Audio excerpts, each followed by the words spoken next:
Bab 821. Corin tersenyum dan tetap duduk di tempatnya. Ia lalu mengambil segelas air di antara peralatan makan yang tampak mahal dan meminumnya. Apa-apaan kau ini? Aku sudah menyuruhmu bangun. Beraninya kau minum air di meja. Apa yang salah dengan kalian, para tutor zaman sekarang? Apa mereka tidak mengajari kalian sopan santun lagi? Apa kau pikir kau bisa berbuat apa-apa hanya karena kau sudah selesai mengajar anakku? Kalau kau tidak bangun sekarang, aku akan memecatmu. Dia lalu mencengkeram siku Corin dengan kasar untuk menariknya berdiri dari kursi. Phoebe Stewart, hati-hati dengan siapa kamu berbicara. Terkejut, Phoebe menoleh dan melihat Cedric, ditopang Lucas, dan Beatrice ditopang Anya. Orang yang berteriak padanya tak lain adalah Cedric. Tapi, ayah, aku cuma mau nunjukin ke guru ini tempatnya, kata Phoebe. Cedric dan Beatrice mengerutkan kening sementara mata Lucas meredup. Phoebe merasa ada yang salah, tetapi ia tidak tahu apa itu. Anya mengerutkan kening dan berkata dengan sedih, Bu, apa yang ibu lakukan? Lepaskan Corin sekarang. Apa ibu tidak tahu dia penyelamat kakek? Apa? Phoebe sangat terkejut sampai matanya hampir keluar. Dia menatap Corin dengan tak percaya. Jadi dia orangnya. Tiba-tiba dia menyadari bahwa tutor dan Corin punya nama keluarga yang sama. Dasar jalang licik. Pantas saja Anya tidak bisa menyingkirkannya. Bahkan aku pun tertipu olehnya. Phoebe langsung terkikik canggung untuk meredakan situasi. Maaf, ya, aku nggak tahu dia yang menyelamatkanmu. Kukira dia guru privat Sunni. Lucas menuntun Cedric ke ujung meja sebelum berjalan mendekati Corin. Kenapa kamu diam saja? Apa dia membuatmu takut?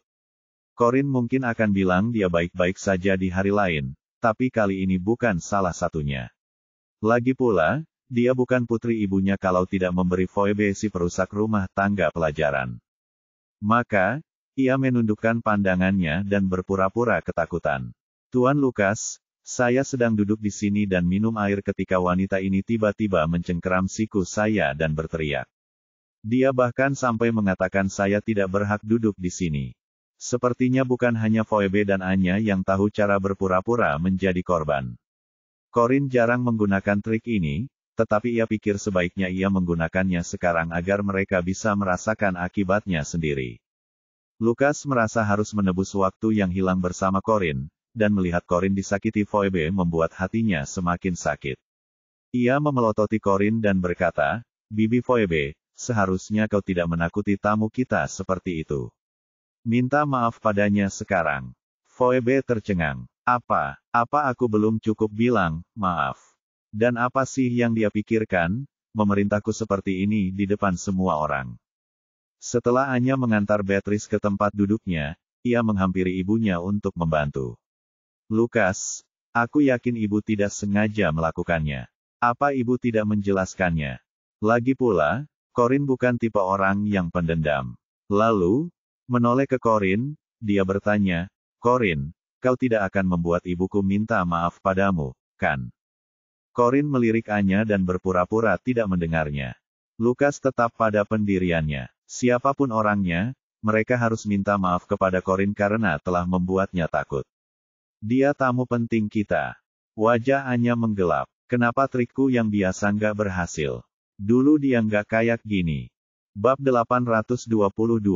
Cedric setuju dengan Lucas. Dia benar. Phoebe, kau seharusnya tidak menakuti penyelamatku seperti itu.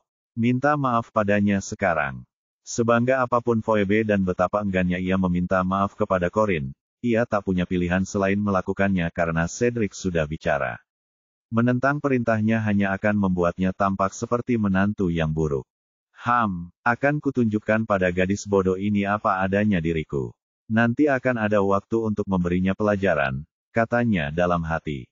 Karena itu, ia memaksakan senyum dan berkata dengan sopan, maaf, Nona Corin. Saya salah karena memperlakukan Anda, tamu terhormat kami, dengan begitu kasar. Corin tersenyum. Aku terima permintaan maafmu karena kamu tidak sengaja. Lagi pula, tidak ada yang memberitahumu siapa aku. Senyum Phoebe membeku. Apa maksud perempuan jalang kecil ini? Apa dia pikir aku tidak cukup penting di keluarga ini? dan karena itulah tidak ada yang memberitahuku tentang kedatangannya. Aku berharap dia mati saja. Tidak, aku tidak boleh lengah di dekat perempuan jalang kecil licik ini. Lukas masih berwajah merah muda ketika menyangkut Corin, jadi dia tidak menyadari serangan diam-diamnya. Bagaimanapun, kesalahan orang lain akan selalu ada dalam kasus Luna kesayangannya. Dia memutuskan untuk membiarkan masalah ini berlalu setelah melihat Corin kembali tenang. Lalu dia berjalan ke meja dan menarik salah satu kursi. Corin, duduk di sini. Berbeda dari sebelumnya, Corin memutuskan untuk menerima tawarannya untuk mengganggu Phoebe dan Anya. Ia duduk di sebelah Beatrice, tempat Anya biasa duduk. Melihat Corin mengambil tempatnya membuat mata Anya memerah karena marah. Ia hampir kehilangan kendali, tetapi berhasil menenangkan diri, meskipun ia tak kuasa menahan gertakan gigi. Sialan, aku nggak percaya Lukas membiarkan orang luar kayak dia duduk di tempatku. Setelah Corin duduk, Lukas menarik kursi lainnya dan duduk di sampingnya. Beatrice meletakkan paha ayam di piring Corin. Kamu pasti lapar, sayang. Makanlah ini. Corin tersenyum sopan. Terima kasih, Nenek Beatrice. Tapi aku tidak bisa menghabiskan semua makanan di sini. Kakek Cedric dan aku tidak tahu apa yang kamu suka makan, jadi kami meminta dapur untuk menyiapkan berbagai macam makanan. Jangan malu-malu, ya, makan saja apapun yang kamu suka. Ya, jangan malu-malu, Corin. Kamu boleh makan apa saja, dan kalau ada yang nggak kamu suka, tinggal minta Lukas yang ambilin, kata Cedric. Corin merasa sedikit tertekan ketika melihat banyaknya makanan di meja. Tapi ini terlalu banyak. Anggap saja ini sebagai kebaikan dari kakek dan nenek. Pokoknya, kamu boleh makan sesukamu, kata Lukas lembut sambil meletakkan salad buatannya sendiri di piring Corin. Tentu saja, ia punya motif tersembunyi karena ia ingat Corin dulu suka salad seperti ini waktu kecil. Anya menancapkan kuku-kukunya ke telapak tangannya saat dia melihat betapa penuh kasih sayang semua orang terhadap Corin. Saat itu, Maxwell masuk dan menyapa Cedric dan Beatrice terlebih dahulu. Halo, Ibu dan Ayah. Cedric mengangguk dan memperkenalkan Corin kepadanya. Maxwell, ini dia gadis yang menyelamatkanku terakhir kali. Maxwell duduk di sebelah Cedric sebelum berbalik menatap Corin. Ia mengangguk dan tersenyum padanya. Kita bertemu di taman. Nona Corin, saya belum sempat mengucapkan terima kasih dengan baik saat itu, jadi terima kasih sudah membantu ayah saya. Corin tidak ingin bicara dengan ayahnya yang tidak berguna itu, jadi ia menjawab dengan acuh tak acuh, tidak perlu berterima kasih padaku. Aku hanya melakukan apa yang orang lain akan lakukan. Bab 823. Maxwell dapat merasakan permusuhan yang terpancar dari Corin, jadi dia tidak mengatakan apapun lagi. Semua orang mulai makan sementara Anya dan Phoebe masih berdiri, jadi mereka menahan amarah mereka dan duduk dengan sedih. Sepanjang makan malam, Cedric, Beatrice, dan Lukas memusatkan seluruh perhatian mereka pada Corin. Mereka menumpuk makanan di piringnya, khawatir Corin tidak makan cukup dan takut makanannya tidak sesuai seleranya. Anya, kesayangan semua orang sejak kecil, merasa diabaikan seperti sebelumnya, sehingga nafsu makannya hilang. Ia menggertakkan gigi dan memelototi Corin, mengumpatnya dalam hati. Melihat ini, Phoebe menepuk pahanya sebagai pengingat untuk menunggu waktu yang tepat. Setelah Anya tenang, mereka berdua bertukar pandang, keduanya memikirkan rencana yang mereka susun beberapa saat yang lalu. Hei, bagaimana kalian semua bisa mulai tanpa aku? Kenapa tidak ada yang mengajakku makan malam? Kata Sunny dengan sedih sambil menuruni tangga. Lukas menatapnya dan bertanya dengan tegas, apakah kamu sudah menyelesaikan pekerjaan rumahmu? Sunny menggaruk kepalanya dengan rasa bersalah. Aku masih punya sedikit, tapi aku terlalu lapar untuk berpikir. Bolehkah aku makan malam dulu sebelum melanjutkan? Lukas sedang senang setelah melihat Corin menghabiskan banyak salad buatannya, jadi dia memutuskan untuk bersikap santai pada Sunny. Baiklah, duduklah. Senang sekali kau juga ada di sini karena kita punya tamu penting hari ini. Sunny melirik Corin. Jadi seluruh keluarga berkumpul di sini untuk makan malam bersama Corin. Heh, Dia pasti merasa dirinya hebat sekarang sampai-sampai Lukas pun memperlakukannya dengan hormat. Ia memutuskan untuk duduk di sebelah Lukas karena jarang melihatnya dalam suasana hati yang baik. Setelah itu, ia mulai memasukkan makanan ke dalam mulutnya sambil sesekali melirik Corin. Kenapa Corin duduk di rumah Anya? Aku yakin Anya pasti kesal. Ia lalu menatap Anya, yang duduk di seberangnya, dan melihat Anya tidak tampak senang dan tidak sedang makan. Malah, Anya sedang mengaduk-aduk makanannya dengan garpu dan sesekali melotot ke arah Corin. Aku benar, dia sama sekali tidak senang. Tapi bukankah mereka berdua sudah berbaikan tadi siang? Dan bukankah dia dengan senang hati mengajak Corin berkeliling rumah? Aku tidak akan pernah mengerti bagaimana wanita bisa berubah dari teman menjadi musuh hanya dalam sedetik. Tiba-tiba, Phoebe teringat sesuatu. Ia berdiri dan berkata sambil tersenyum, aku lupa sudah menyiapkan jus delima segar untuk Corin hari ini. Kupikir dia mungkin lebih suka itu daripada anggur. Tunggu aku di sini. Aku akan mengambilnya dari dapur sekarang. Setelah itu, ia berpura-pura berlari ke dapur dengan penuh semangat. Jantung Anya mulai berdebar kencang saat rencana mereka berjalan. Jus delima yang dimaksud Phoebe telah dicampur dengan saffron dalam jumlah besar. Aku tidak sabar melihat Corin mendapatkan balasan yang setimpal. Pikirnya gembira. Beberapa menit kemudian, Phoebe kembali membawa kendi kaca besar berisi jus delima dingin. Bab 824. Phoebe menuangkan segelas jus delima dan menyerahkannya kepada Corin sambil tersenyum. Ini, Corin, coba beritahu aku bagaimana rasa jus delima ini. Corin melihat ke gelas dan berkata dengan sopan, terima kasih, tapi lebih baik aku tidak minum minuman saat ini. Phoebe tidak akan menyerah begitu saja. Ia tersenyum lagi dan berkata, benar juga. Minum minuman dingin tidak baik untuk pencernaan. Tidak masalah. Ada jus tanpa es di dapur. Aku akan meminta pelayan untuk mengambilkannya untukmu sekarang.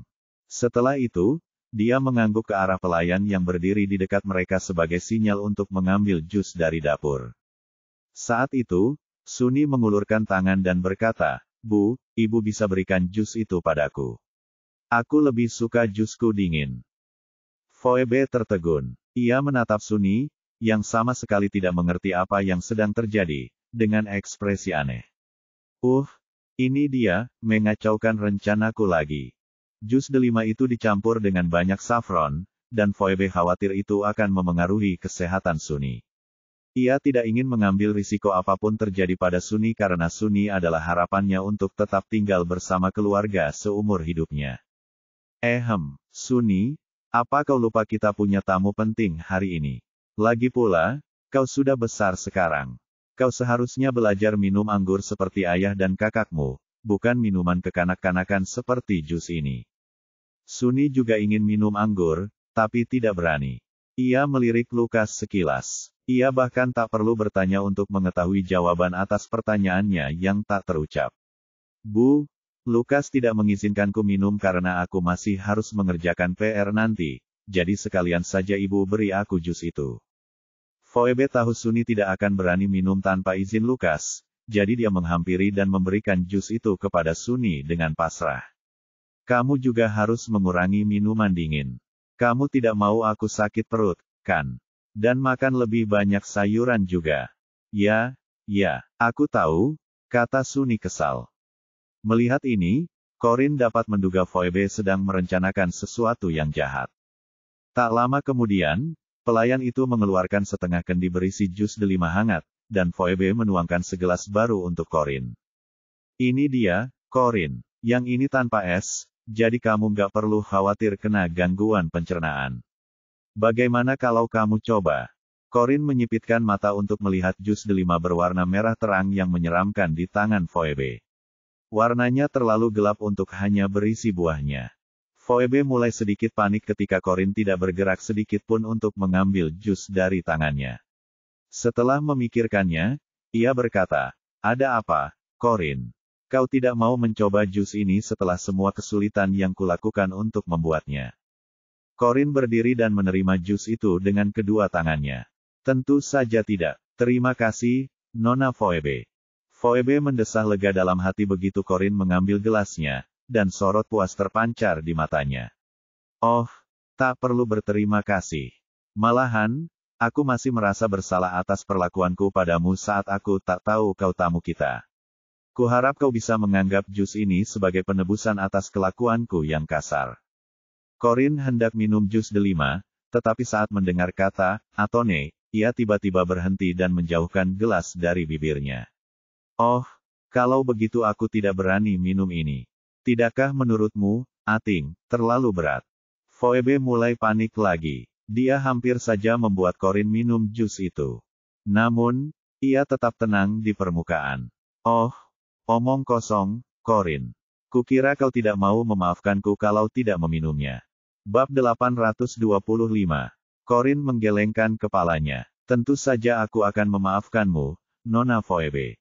Tapi menurutku, sebagai seorang yang lebih tua, kau seharusnya tidak perlu menebus apapun kepadaku, seorang yang lebih muda. Malahan, akan sangat tidak masuk akal bagiku untuk menerima penebusanmu. Bibir Phoebe sedikit berkedut saat ia mengutuk Corin dalam hati karena menjadi jalang palsu, tetapi ia segera tersenyum hangat dan berkata, baiklah, aku tarik kembali kata-kataku. Anggap saja jus ini sebagai hadiah kecil dariku. Bagaimana? Mendengar itu, Corin mengangkat gelasnya. Tentu, kalau begitu, aku tak keberatan. Phoebe mengangguk. Silakan, cobalah, dan beritahu aku pendapatmu. Corin perlahan mendekatkan gelas ke bibirnya, membuat Phoebe berharap ia segera bergegas ketika tiba-tiba, Corin berhenti. Ia lalu berbalik menatap Anya sambil mengangkat alis. Sebelum saya minum jus ini, saya ingin mengucapkan terima kasih yang sebesar-besarnya kepada Nona Anya, katanya sambil tersenyum sopan. Anya sama seperti ibunya, terlalu gembira saat Corin meminum jus itu, jadi wajar saja jika ia terkejut saat Corin menyebut namanya. Apa yang harus kau syukuri, Corin? Tanyanya sambil terkekeh datar. Phoebe sama bingungnya dengan Anya. Dia mengerutkan kening dengan tidak sabar dan bertanya-tanya, kenapa jalang ini tidak minum jus sialan itu saja. Semua orang di meja makan menunggu dengan hormat hingga Corin mengatakan apa yang ingin dikatakannya, sementara Lukas menoleh ke arah Corin dengan bingung. Sebagai saudara laki-laki Anya dan Corin, ia telah menyaksikan dendam yang dipendam kedua saudarinya satu sama lain. Ia akan senang jika Corin bersedia memaafkannya dan Anya, tetapi ia tidak dapat memahaminya. Mengapa dia tiba-tiba ingin berterima kasih kepada Anya? Di bawah tatapan semua orang, Corin berkata dengan tulus, terima kasih, Nona Anya, karena telah dengan sabar mengajak saya berkeliling rumah keluarga Anda yang indah ini. Anda begitu baik hati meluangkan waktu dari jadwal sibuk Anda dan bahkan menitipkan anak Anda untuk diasuh oleh pengasuh, hanya agar Anda bisa menunjukkan setiap ruangan di sini. Kata-kata Corin terdengar seperti sindiran sarkastis bagi Anya, membuatnya bertanya-tanya apakah ia harus tersenyum atau tidak. Dia jelas-jelas menyiratkan aku tidak mengurus anakku meskipun aku punya banyak waktu luang. Sialan kau dan serangan licikmu itu, Corin. Namun, Anya juga punya beberapa trik. Ia tersenyum gembira dan berkata, wah, kamu baik sekali, Corin. Kamu penyelamat kakek, apalagi kamu sudah datang jauh-jauh ke sini, jadi aku hanya melakukan apa yang seharusnya dilakukan tuan rumah yang baik.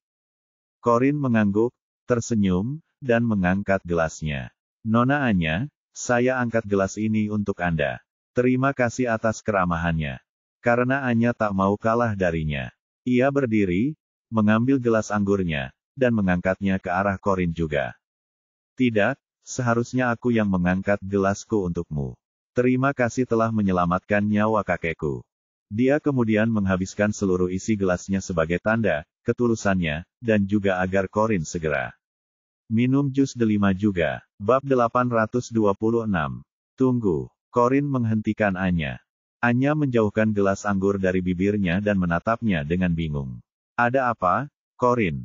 Corin mengerutkan kening dengan halus. Aku ingat kesehatanmu sedang buruk, kan? Kalau begitu, sebaiknya kau tidak minum anggur dingin. Kenapa kau tidak minum jus yang sama denganku? Lagi pula, Nona Phoebe sudah bersusah payah membuat jus untuk kami para gadis. Anya tersenyum kaku. Tidak apa-apa. Kamu boleh minum semua jusnya. Lagi pula, aku tidak akan terlihat tulus kalau tidak bersulang untukmu dengan anggur. Dan jangan khawatirkan kesehatanku. Sedikit anggur seperti ini tidak akan sakit. Tapi kalau begitu, aku nggak akan terlihat tulus kalau aku bersulang denganmu dengan jusku. Oh, lupakan saja. Kita nggak usah minum roti panggang saja. Corin meletakkan gelas jusnya di atas meja. Phoebe dan Anya panik melihat ini. Rencana kita akan sia-sia kalau Corin tidak minum jusnya. Dan siapa tahu kapan kesempatan seperti ini akan datang lagi. Setelah memikirkannya, Anya memaksakan senyum dan berkata, "Ibu benar. Kalau begitu, aku mau jus yang sama dengan ibu. Bu, bolehkah ibu menuangkan segelas jus untukku? Setidaknya itu yang bisa kulakukan untuk berterima kasih kepada Corin karena telah menyelamatkan nyawa kakek." Phoebe terkejut, dia tidak menyangka Anya akan melakukan ini. Tidak, dia tidak bisa meminumnya. Kunyit di dalamnya tidak baik untuk kesehatan wanita. Novel dram. Corin tersenyum. Ata, gadis kecil. Hah, Nona Phoebe, kenapa kau belum menuangkan segelas jus untuk Nona Anya? Phoebe tersadar dari keterkejutannya dan tersenyum canggung. Ia menghampiri Anya sambil memegang kendi jus dan bertanya dengan ragu, "Anya, apa kau yakin? Tuangkan saja jusnya, Bu. Kita tidak boleh membuat Corin menunggu." Anya bertekad untuk mengeluarkan bayi di perut Corin. Lagi pula, ia sendiri tidak hamil, jadi itu tidak akan terlalu berpengaruh. Yang terpenting adalah membuat Corin minum jusnya. Kita hampir sampai, pikir Phoebe. Maka, ia memutuskan untuk mengambil risiko dan menuangkan segelas jus untuk Anya. Anya tahu tak ada jalan kembali. Dengan tegas, ia mengangkat gelas jusnya dan berkata, "Semangat, Corin." Corin mengangkat gelasnya, tersenyum, dan berkata, "Bersulang." Anya langsung menghabiskan gelasnya. Membayangkan Corin keguguran hampir membuatnya melompat kegirangan. Namun, alih-alih menghabiskan seluruh isi gelas seperti yang dilakukan Anya, Corin hanya menyesap sedikit lalu diam-diam meludahkannya ke serbet sambil berpura-pura menyeka mulutnya. Lalu, ia melipat serbet itu dan meletakkannya kembali di atas meja. Anya tercengang. "Corin, kok kamu cuma minum seteguk, padahal aku sudah menghabiskan seluruh isi gelas?" Corin tersenyum malu. "Oh, kukira kita cuma minum sedikit sebagai simbol. Aku nggak ngangka kamu bakal mengosongkan gelasmu." Anya menggigit bibir bawahnya dengan marah. "Yah, tidakkah menurutmu tidak sopan kau minum begitu sedikit padahal gelasku sudah kosong?" Corin meletakkan gelasnya dan duduk. "Ya, aku memang tidak sopan," katanya pasrah. "Tapi maafkan aku karena tidak menghabiskan jusnya karena aku ingin menyisakan ruang di perutku untuk semua makanan ini. Kakek Cedric dan Nenek Beatrice sudah berbaik hati menyiapkan begitu banyak makanan untukku, dan aku khawatir aku tidak akan bisa mencicipi semuanya jika aku menghabiskan semua jusnya sekarang." Anya hampir meledak saat itu. "Kenapa kamu?" "Corin benar," sela Cedric. "Seharusnya dia makan lebih banyak daripada minum jus sebanyak itu. Ini, Corin, minumlah ini. Masih banyak lagi." Anya merasa dirugikan. "Aku hanya berusaha bersikap baik. Bagaimana mungkin dia melakukan ini padaku? Lukas, kenapa kau tidak bilang saja?" Dia mempertaruhkan kesehatannya untuk membujuk Corin agar minum jus buah delima yang dicampur kunyit, jadi dia tidak bisa menerima kenyataan bahwa Corin hanya minum seteguk. Bab 827. Oleh karena itu, Anya ingin Lukas mendukungnya dan mengatakan sesuatu tentang perilaku Corin. Namun, Lukas hanya menyipitkan mata dan berkata dengan tegas, "Anya, berhenti memaksa Corin minum jus itu. Dia sudah bilang tidak mau." Tapi, Anya merasa semakin kesal. Bahkan Lukas pun gak ada di pihakku lagi. Dasar jalang sialan. Dia pasti sengaja. Betapapun marahnya Phoebe terhadap tipu daya Corin, dia bahkan lebih khawatir terhadap kesehatan Anya. "Anya, apakah kamu ingat minum vitamin hari ini?" tanyanya. Pertanyaannya menyadarkan Anya dari amarahnya, dan dia langsung tahu apa yang dimaksud Phoebe. "Oh tidak, aku lupa minum. Pantas saja aku merasa kurang sehat hari ini. Semuanya, silakan lanjutkan makan malamnya tanpa aku. Aku akan kembali setelah minum vitamin." Corin memperhatikan Anya pergi terburu-buru sambil memakan paha ayam yang diberikan Beatrice di piringnya. Anya pasti ke kamar mandi untuk muntah, artinya pasti ada sesuatu yang buruk tercampur di dalamnya. Phoebe dan Anya tidak akan sebodoh itu meracuniku di depan banyak orang, jadi mungkin mereka mengincar bayiku. Maksudku, ini bukan pertama kalinya Anya mencoba menyingkirkan bayi itu, pikir Corin sambil tersenyum. Dia meletakkan garpu dan pisaunya sebelum berdiri. Permisi, saya mau ke kamar mandi. Anya berjongkok di depan toilet dan memasukkan jarinya ke dalam tenggorokannya agar muntah, dan wajahnya memerah dalam rentang waktu 5 menit karena muntahnya. Dia berdiri dan mencuci tangannya di wastafel, tetapi begitu dia keluar dari kamar mandi, dia mendengar Corin berkata, "Kamu sudah selesai muntah." Anya langsung membeku dan berbalik melihat Corin bersandar santai di dinding. Matanya mulai dipenuhi kebencian saat melihat Corin menyeringai. "Sudah kuduga, kau melakukannya dengan sengaja," katanya sambil menggertakkan giginya. Corin mengangkat alisnya. "Apa maksudmu? Dibutakan amarah?" Anya tak ingin lagi berpura-pura baik. "Kau membujukku minum jus, sementara kau sendiri pantang minum." Corin tersenyum. "Saya tidak mengerti apa yang Anda bicarakan, Nona Anya. Maksud saya, Anda dan ibu Andalah yang berusaha membuat saya minum jus itu dengan segala cara, jadi saya terpaksa menyusun rencana agar kalian berhenti mengganggu saya. Lagi pula, ibu Anda yang membuat jus itu, jadi apa salahnya memaksa Anda meminumnya?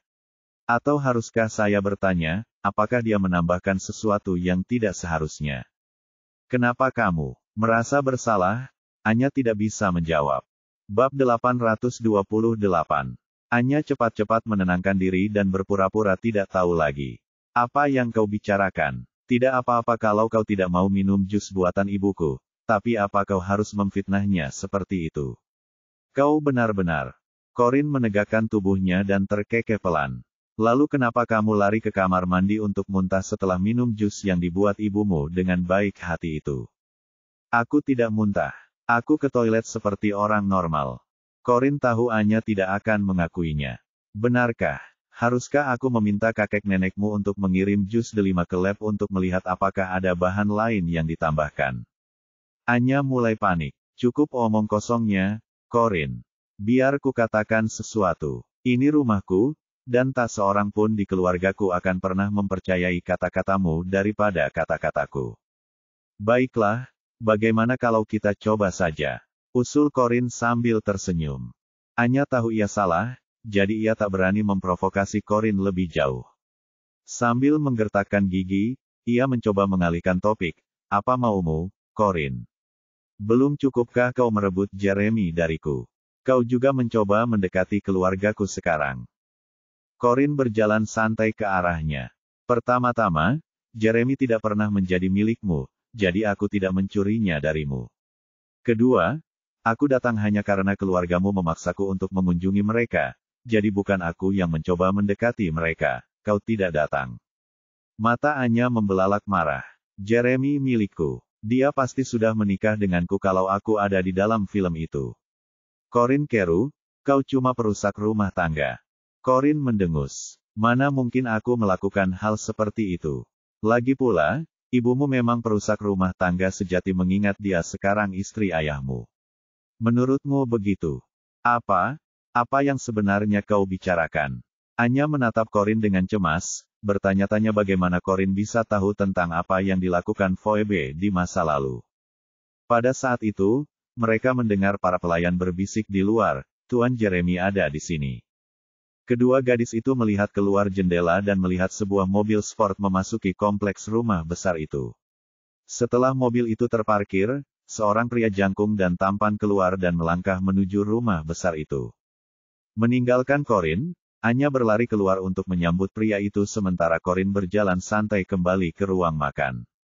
Begitu Jeremy melangkah masuk ke serambi, Anya menyapanya dengan penuh semangat. "Hei, Jeremy, kami sedang makan malam. Bagaimana kalau kamu ikut?" Jeremy meliriknya sebelum masuk ke ruang makan. Di sana, ia mengamati kelompok itu dengan dingin sebelum matanya tertuju pada Corin, yang sedang menyantap makanannya dengan lahap. Dia berjalan ke tempat dia duduk sambil mengangguk kepada semua tetua yang datang sebagai bentuk salam. Akhirnya, dia berdiri di belakang Corin dan mengeluarkan serbet untuk membantunya menyeka mulutnya. Sudah selesai bersenang-senang di sini. Waktunya pulang. Anya, yang datang setelah Jeremy, tak kuasa menahan rasa cemburu pada Corin.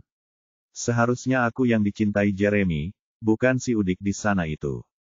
Corin sudah terbiasa diperlakukan seperti anak kecil oleh Jeremy, jadi ia tak gentar saat Jeremy menyeka mulutnya. Aku belum selesai makan. Kita bisa pergi setelah makan malam. Jeremy mengerutkan kening. Ia tak ingin tinggal semenit pun lebih lama dari yang seharusnya. Kita bisa makan malam lagi di rumah. Mendengar ini, Cedric tak kuasa menahan perasaan bahwa Jeremy datang untuk merebut Corin darinya. Hei, kau, Holden. Apa terburu-buru? Apa kau tidak dengar dia bilang ingin menghabiskan makan malamnya dulu? Alis Jeremy berkerut. Ia melirik Cedric dan berkata pada dirinya sendiri untuk menahan amarahnya, karena pria itu jauh lebih tua darinya. Sedangkan Lucas, ia memutuskan untuk bersikap sopan kepada Jeremy demi Corin. Corin belum kenyang, jadi kenapa kau tidak membiarkannya makan lebih banyak? Sementara itu, kau bisa makan malam bersama kami juga. Bab 829. Lucas mengangguk ke arah pelayan yang berdiri di dekatnya, dan dia segera membawa kursi lain ke meja. Jeremy duduk, lalu melambaikan tangannya ke arah peralatan makan yang dibawakan pelayan. Ia tidak berniat makan, tetapi ia tidak keberatan menunggu Corin selesai. Jelas keluarga Rivera tidak menyambut Jeremy karena permusuhan di antara mereka. Jeremy juga tidak ingin berada di sana, tetapi ia tidak punya pilihan karena Corin ada di sana. Oleh karena itu, kedua keluarga memutuskan untuk saling menghormati demi Corin. Melihat Jeremy melambaikan tangan pada pelayan itu, Anya dengan penuh pertimbangan menghampirinya untuk memberinya garpu. Jeremy, kenapa kamu tidak makan sedikit saja? Kamu pasti lelah bekerja. Jeremy melirik garpu di tangannya. Tidak, terima kasih. Saat itu, Corin mengambil udang goreng dan meletakkannya di dekat bibir Jeremy. Hei, Pak, coba ini. Koki di sini benar-benar ahli. Pulanglah.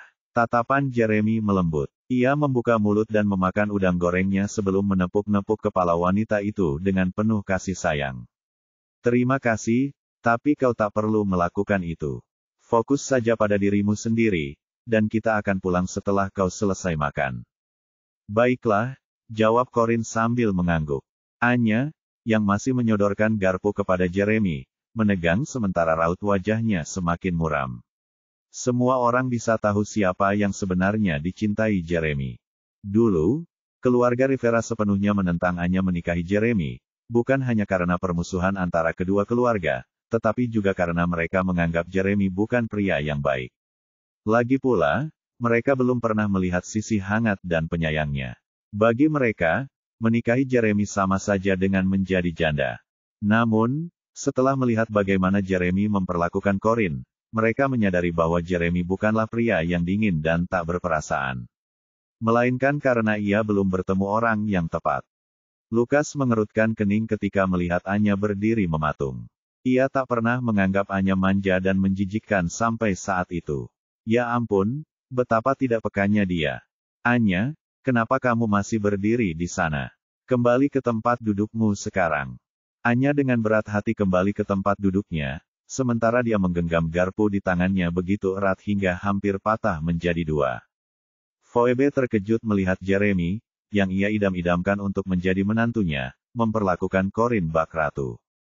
Ia tidak percaya ketika Anya bercerita tentang bagaimana Jeremy memperlakukan Corin.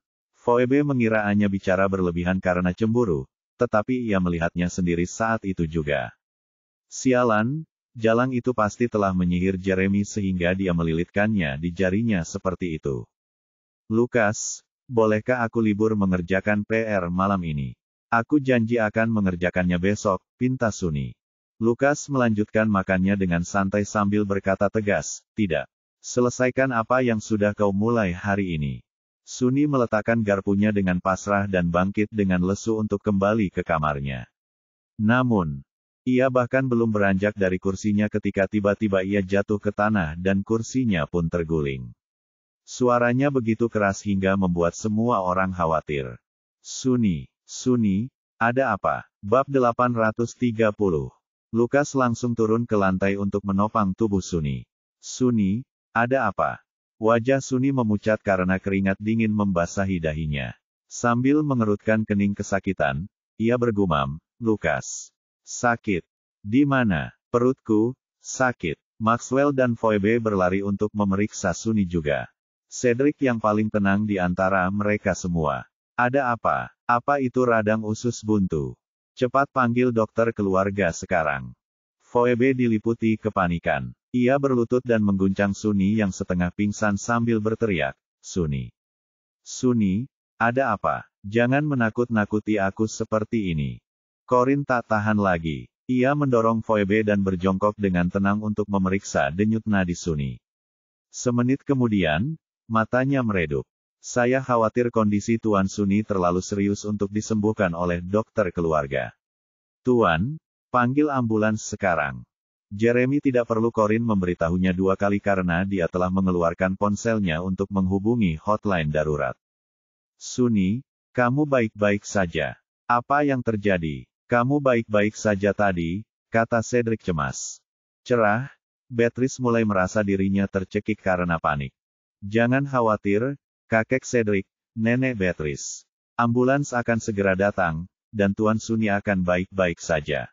Baik Cedric maupun Beatrice terkejut oleh kejadian yang tiba-tiba itu, dan para pelayan segera datang untuk memberikan dukungan dan menenangkan mereka. Ada rumah sakit kelas 1 di dekat rumah besar Riveras, jadi ambulans tidak butuh waktu lama untuk tiba. Benson, jaga kakek nenekku baik-baik. Jangan sampai terjadi apa-apa pada mereka, ya. Baik, Tuan Lukas. Serahkan saja padaku. Setelah itu, Lukas masuk ke ambulans bersama Sunny di dalamnya, dan kendaraan itu melaju menuju rumah sakit.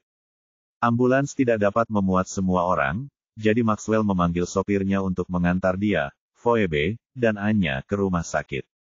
Pada saat yang sama, Cedric dan Beatrice dibawa kembali ke kamar mereka oleh para pelayan untuk meminum pil tekanan darah dan pil penenang. Melihat hal ini, Corin tidak mengucapkan selamat tinggal kepada Cedric dan Beatrice. Ia hanya meminta para pelayan untuk menyampaikan pesan sebelum masuk ke mobil bersama Jeremy. Saat mengemudi, Jeremy memandang Corin dari sudut matanya dan bertanya, apakah kamu khawatir? Corin tidak mengatakan apapun. Ia tahu kondisi Sunny tidak optimis. Ya, ia menduga apapun yang Phoebe tambahkan ke jus delima akan berakibat fatal bagi bayinya, tetapi ia tidak menyangka itu akan berbahaya bagi anak laki-laki seperti Sunny juga. Kasihan dia tidak tahu seperti apa ibu dan saudara perempuannya yang sebenarnya. Aku yakin dia tidak akan meminum jus itu jika dia tahu. Pada akhirnya, dia hanya korban tambahan. Bohong kalau Corin bilang dia tidak khawatir. Dia tipe orang yang akan berusaha sebaik mungkin membantu seseorang, bahkan jika orang itu orang asing. Dia tidak akan membiarkan Sunny minum jus delima kalau dia tahu ini akan terjadi. Karena Jeremy tahu Corin adalah Luna, yang berarti Sunny adalah saudara tirinya, ia mengerti betapa bingungnya perasaan Sunny. Meskipun Sunny beberapa kali menyusahkannya, Sunny tidak pernah menyimpan dendam padanya. Ia tahu Corin bukan anak nakal. Corin tidak perlu memberitahu Jeremy agar dia tahu bahwa dia sudah menganggap Sunny sebagai saudaranya sendiri.